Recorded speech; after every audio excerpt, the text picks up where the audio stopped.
ఓం శాంతి. గుల్జార్ దాది మహావాక్యాలు.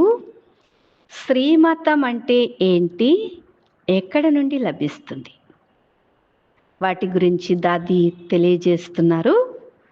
బ్రాహ్మణ జీవితానికి ప్రాణదానం చేసేది మురళి.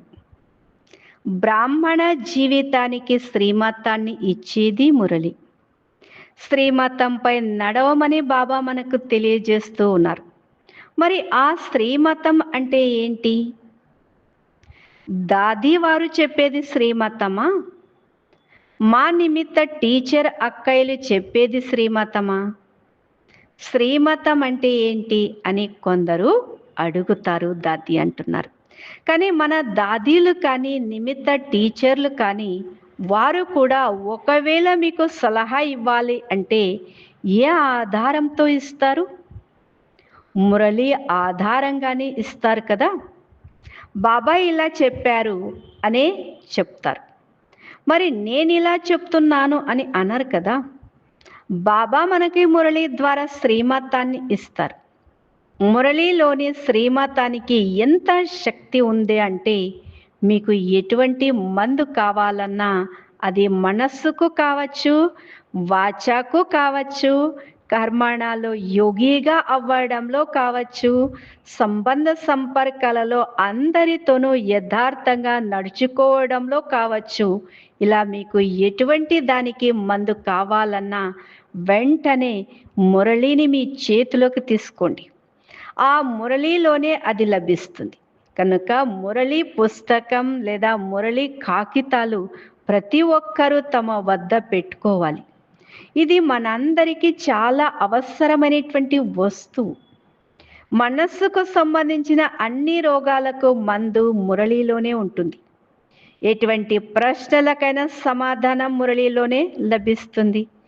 మనస్సు చంచలంగా విచలితమై ఉంటే దానిని అచంచలంగా చేసుకోవడానికి ఒకవేళ మీరు ఏదైనా మురళిని విధిపూర్వకంగా మరియు లగన్తో చదివినట్లయితే మీ అన్ని ప్రశ్నలకు మురళినే సమాధానం ఇస్తుంది.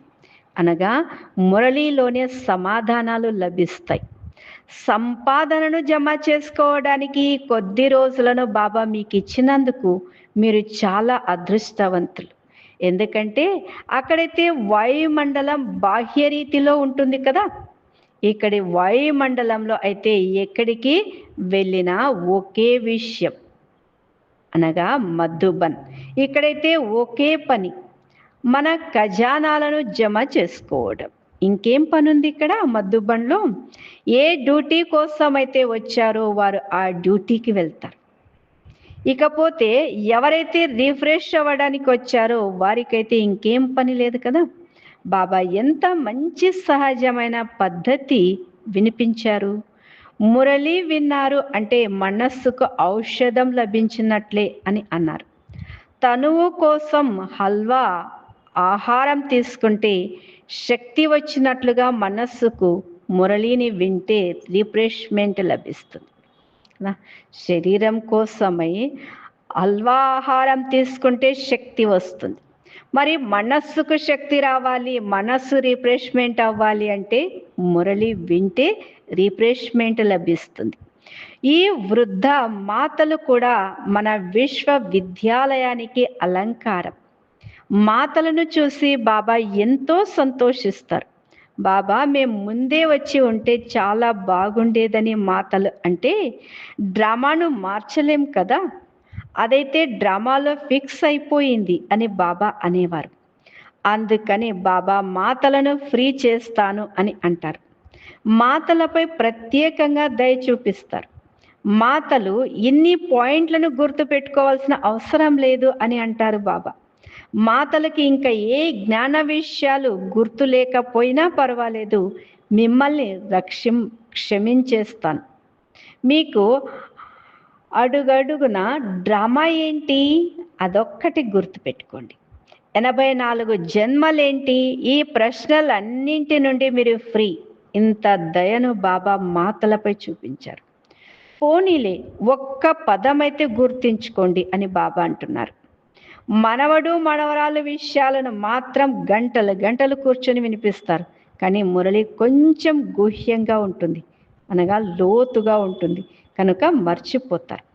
బాబా అంటారు, మర్చిపోయినా పర్వాలేదు, కానీ ఒక్క పదం అయితే గుర్తించుకోగలరు కదా, లేదా ఒక్క పదం కూడా గుర్తించుకోలేము అనేటువంటి వారు చేతులెత్తండి. దాది గుల్జార్ దాది అంటున్నారు, ఆ ఒక్క పదం ఏదంటే బాబా.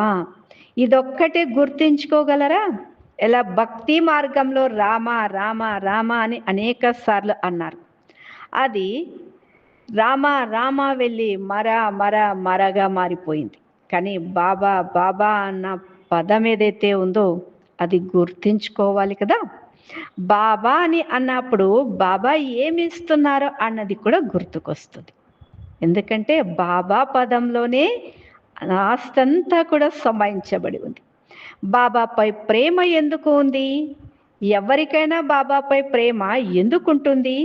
వారసత్వం లభిస్తుంది కనుక. అందుకే ప్రేమ ఉంటుంది కదా.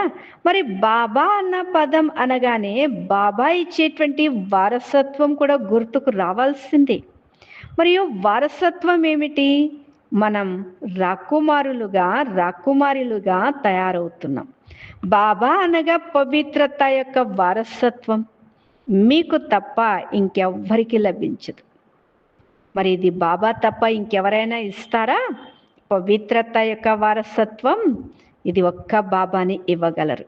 కనుక ఒక్క బాబా పదాన్ని ఎప్పటికీ మర్చిపోవద్దు. చాలు. బాబా అంటే నావ తీరం చేరుతుంది, ఇది ఇష్టమా? బాబా శ్రీమతం అయితే గుర్తుంటుంది కదా. మిగతా అన్నీ మర్చిపోయినా కానీ బాబా బాబా అన్న మాత్రం మర్చిపోవద్దు. మరణించే వరకు నోటి నుండి బాబా అన్న పదం వెలువడుతూనే ఉండాలి.